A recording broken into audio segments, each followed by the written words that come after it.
Olá pessoal, dando continuidade então nossas aulas aí de desenho mecânico. Hoje nós vamos iniciar a parte 7, né? Que vai falar de estado de superfície, tolerâncias dimensionais e geométricas, certo? Então nesse primeiro vídeo a gente vai falar de estado de superfície, certo? Para vocês. E aí, nos outros vídeos, a gente vai falar de tolerâncias dimensionais e geométricas, já que são assuntos diferentes aí e estarem juntos. Logo de início, eu reitero que esses tópicos aqui são muito importantes no desenho mecânico, já que constantemente é comum, né, esses símbolos, né, essas referências a essas tolerâncias dimensionais, geométricas e de superfície nos desenhos mecânicos, principalmente é onde você vai ver, né? E por que, então, que é tão importante aí você saber fazer a leitura e a interpretação dessa simbologia relacionada aos estados de superfície. E também, como engenheiro, entender, né, por que aquilo está ali, né? Então, lembrando mais uma vez que o desenho é esse tratado, né?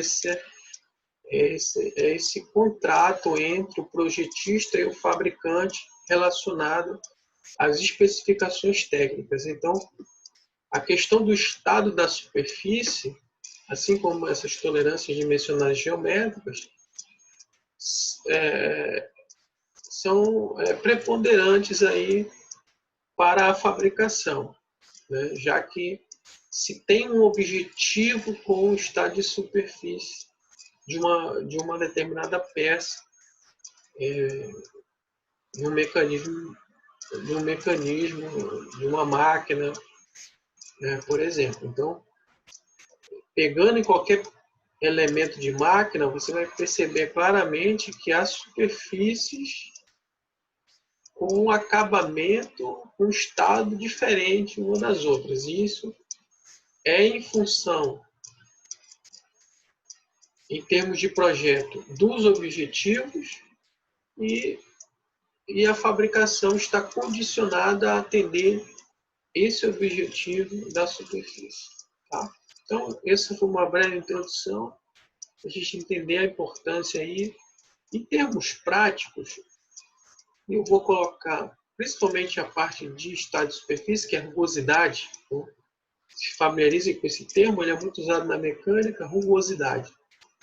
Eu vou colocar alguns vídeos também, que é do Telecurso 2000, o link dele, que está no YouTube, que são aulas práticas demonstrando como é que é feita essa medição, né, que também é estudado na metrologia, essa medição do estado de superfície de uma peça após a fabricação. Então, o desenho técnico ele vem antes da fabricação, ele é um projeto. Né? Depois da fabricação vem a peça, e aí eu preciso comparar se essa peça tem uma rugosidade compatível com o que foi especificado no seu projeto. Certo? Vamos começar então? Tá? Então, na sequência da minha explicação de estado de superfície, eu vou colocar esses vídeos para que fique mais claro, se entenda melhor. Vamos lá, estado de superfície. Deixa eu fechar minha tela. Tá, começando então. Apesar de a gente perceber a maioria das vezes, uma superfície, visualmente a gente percebe uma superfície ela lisa, mas de fato elas não são lisas totalmente, né? Elas apresentam irregularidades na superfície, tá? E essas irregularidades são microgeométricas, então por isso muitas vezes elas não estão visíveis, tá? Então E isso, na mecânica, depende muito do processo de fabricação em si. Então, por isso, o processo de fabricação, quando ele é determinado, ele é especificado para a fabricação de uma peça, deve obrigatoriamente ser observado qual o nível de acabamento superficial, rugosidade, tá, que ele vai fornecer. Ou seja, por exemplo, pense no rolamento. Né? Você já viu um rolamento, talvez tenha visto uma esfera de rolamento, você vai perceber que ela tem um acabamento superficial muito bom, né? Chega a ser espelhada. Então ela tem ela tem um processo de fabricação próprio para fornecer aquela superfície. Com qual objetivo? Só para que você se veja na esfera, né? Para que ela fique espelhada, para ser bonitinho? Não. Para reduzir o atrito entre as superfícies, já que ela trabalha, né, a função da esfera do rolamento é trabalhar deslizando na superfície dos anéis. Então, para que esse atrito seja o menor possível, que o calor seja, o desgaste seja o menor possível, né, eu preciso de uma superfície lisa, né, a tal ponto que o atrito seja mínimo, porque quanto maior a rugosidade, maior o atrito entre essa superfície. Então, é isso que nós estamos vendo aqui. A gente pensa que é assim, mas na verdade ela é assim, ó. Analisando a microgeometria dessa superfície, você vai ver que ela é toda ondulada, né, cheia de imperfeições. Tá? E isso é exatamente o que a rugosidade vai, o ensaio de rugosidade vai determinar, e a rugosidade em si especificada vai determinar, certo? Tá? O que a gente chama de a rugosidade média, é também chamada de RA. Então, muitas vezes vai estar só com essa nomenclatura, RA. RA quer dizer a rugosidade média. Tá? Então, aqui tem um exemplo de medição, né? Vai medindo uma distância e aí ele vai fornecer uma média entre esses valores aqui. A gente conhecer a superfície, certo? Então, para o desenho técnico, o que é importante, né? O foco do desenho técnico é toda a simbologia que vai trazer o desenho técnico em relação a esse estado de superfície. Então, inicialmente, nós temos os símbolos qualitativos, que são esses aqui. Talvez você já tenha visto no desenho, ele é comum. Tá? Esse primeiro indica, então, que a superfície ela está no estado bruto. O que é o estado bruto? É que não foi usinada. Né? A grosso modo é isso. É uma superfície não usinada. A usinagem é o objetivo do processo de usinagem, talvez vocês não tenham estudado usinagem ainda, mas o objetivo, um dos grandes objetivos do processo de usinagem é trazer acabamento superficial, ou seja, melhorar a rugosidade da superfície de uma peça num determinado ponto. Né? Isso para que ela consiga desempenhar a função dela. Então, isso só é feito, a usinagem só é feita se for realmente necessário, porque para a fabricação, quanto menor o custo, melhor. E se você... o processo de usinagem é considerado um processo relativamente de alto custo, então você evita ele quando necessário. E isso só faz realmente quando é necessário, quando está especificado no projeto. Então, esse símbolo aqui, ele simboliza que você não precisa usinar aquela região, aquela superfície, tá? E esses símbolos eles vão estar relacionados a superfícies, a pontos da peça. Por isso que você vai ver algumas peças que ela tem uma região que ela é bruta. Então, o que é o bruto? É que não é usinado, mas vem de um outro processo. Por exemplo, uma peça fundida. Ela é fundida e tem algumas superfícies usinadas e algumas superfícies brutas, que ainda são fundidas, né? Que vêm do molde de fundição. E aí, aqui, ó, os triângulos, né, de cabeça para baixo, pode dizer assim, eles vão representar regiões que devem ser usinadas com menor ou maior grau de acabamento superficial. Então, nesse primeiro triângulo, indica que ela deve ser usinada.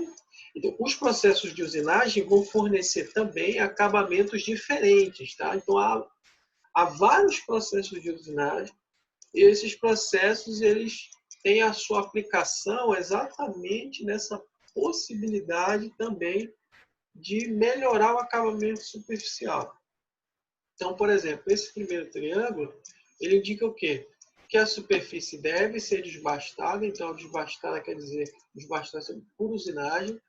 As estrias produzidas pela ferramenta podem ser percebidas pelo tato ou visão. É aquela superfície usinada que você vê as estrias, né? Ou seja, você vê por onde que passou a ferramenta, tá? Ela é meio grosseira, apesar de ter tirado o material, ela ainda se torna grosseira. E aí vai melhorando isso, ó, ao ponto de, aqui no caso do 2, essas estrias são pouco perceptíveis, então essas estrias já sempre vão existir, né? Porque é a marca da ferramenta na peça. Só que tem um momento que ela é imperceptível à nossa visão. Aí isso quer dizer que ela está ficando menor, essa rugosidade. Tá? E aqui no 3, ó, que a superfície deve ser polida. Aí o polimento é um tipo de usinagem, tá? Que alguns processos podem, por abrasão, normalmente, os processos de polimento. Tá? E aí você vai ter uma superfície o quê? Lisa, brilhante, sem marcas visíveis, que é o exemplo que eu dei da esfera do rolamento, que ela tem essa característica de ser lisa e brilhante. Né? Por quê? Porque ela passa por um processo de polimento, né, para ter aquela superfície. Então, é praticamente imperceptível essa rugosidade dela. Então, em termos qualitativos, é assim, né? Representação dos triângulos.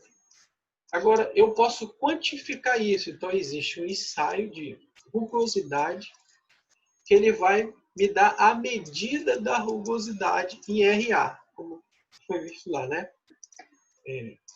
Que é a rugosidade média, tá? Que tem uma unidade de micrometros. Então, dentro da questão quantitativa da rugosidade, olha o que nós temos. Essas 12 faixas, assim, essas 12 classes aqui, ó, né? Percebendo que quanto menor a classe, ou seja, o N1 aqui, ó, ele tem a menor rugosidade, e a menor rugosidade quer dizer o melhor acabamento. Ou seja, aquela superfície lisa, polida, espelhada, ela tem uma rugosidade menor. Por isso ela é imperceptível ao nosso olho. Tá? Então, o que quer dizer? Que ela está diminuindo. Tá? Então, quanto maior esse valor de classe, maior a rugosidade em micrometros. O RA quer dizer uma forma de medição da rugosidade média. Tá? É a rugosidade média num formato determinado de medição, tá? Porque tem outros tipos de formato. Mas quando ele for diferente, o RA é o padrão pela norma ISO. Quando ele é diferente disso, ele tem que ser especificado, tá? Então, ó, fazendo a relação entre as simbologias, né?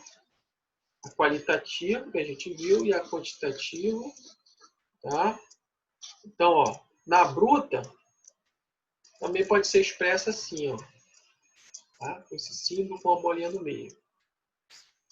Aí não tem usinagem, como eu falei, né?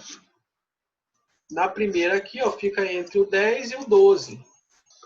Então, entre o 10 e o 12, aqui, vai ser entre 12,5 e 50. Entre 50 e 12,5, tá vendo?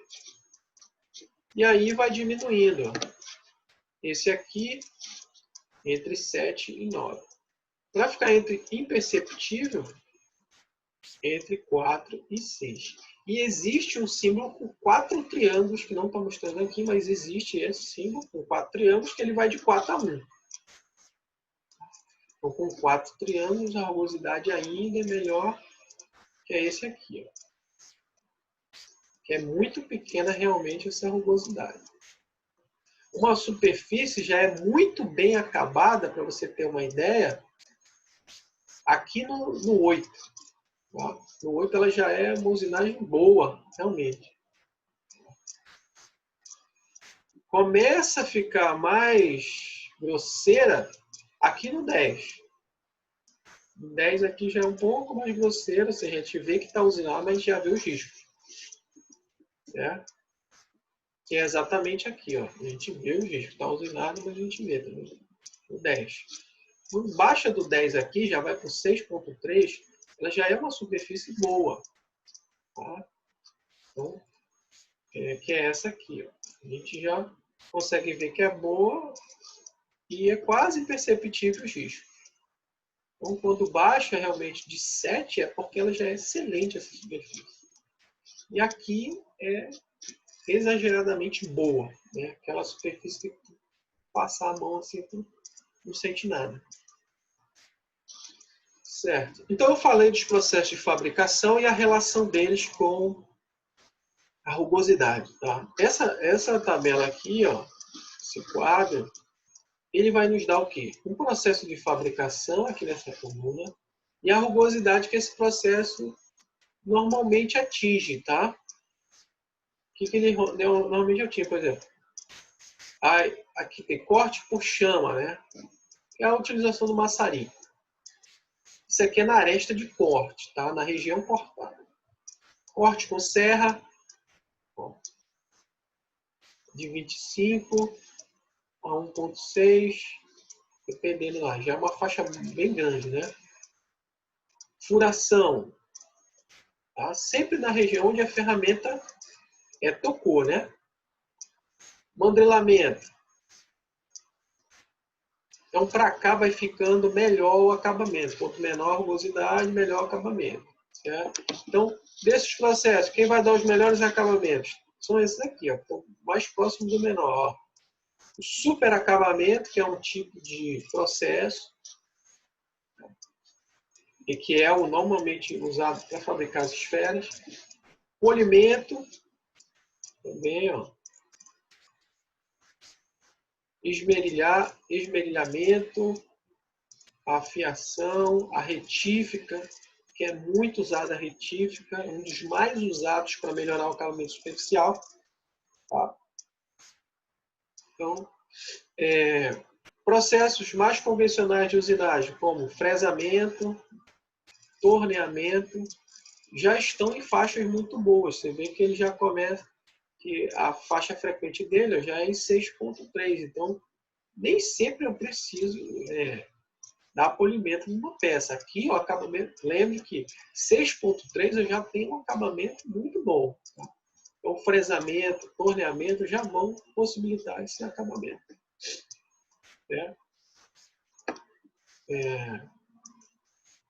Aqui, ó, processos que fornecem peça bruta.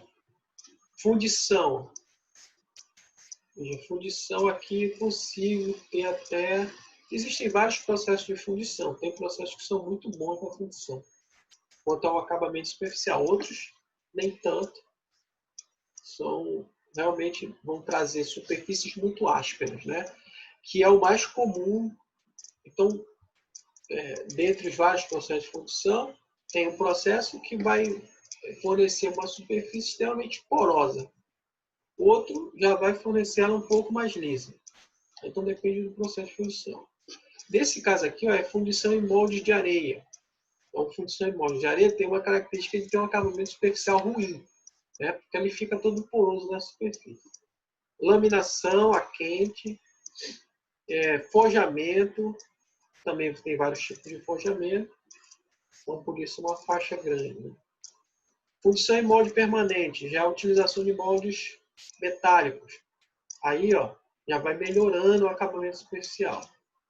Extrusão, laminação. Esses processos aqui, daqui para baixo, são processos de superfície bruta. tá? Não quer dizer que não tenha rugosidade, mas ele é superfície bruta, certo? Já cheguei a 20 minutos aqui, eu vou parar aqui nesse ponto, a gente retomar então nesse ponto aqui, já que o tempo avançou aqui, né? Tá. Tô fazendo esses vídeos com 20 minutos no máximo, para não ficar cansativo, e também que essa ferramenta aqui tem uma limitação de tempo, senão depois eu perco o vídeo. Então, bons estudos aí, eu vou dar continuidade de outro vídeo partindo desse ponto, já que são muitas informações interessantes, precisam ser bem detalhadas, certo? Boa aula, então, bons estudos.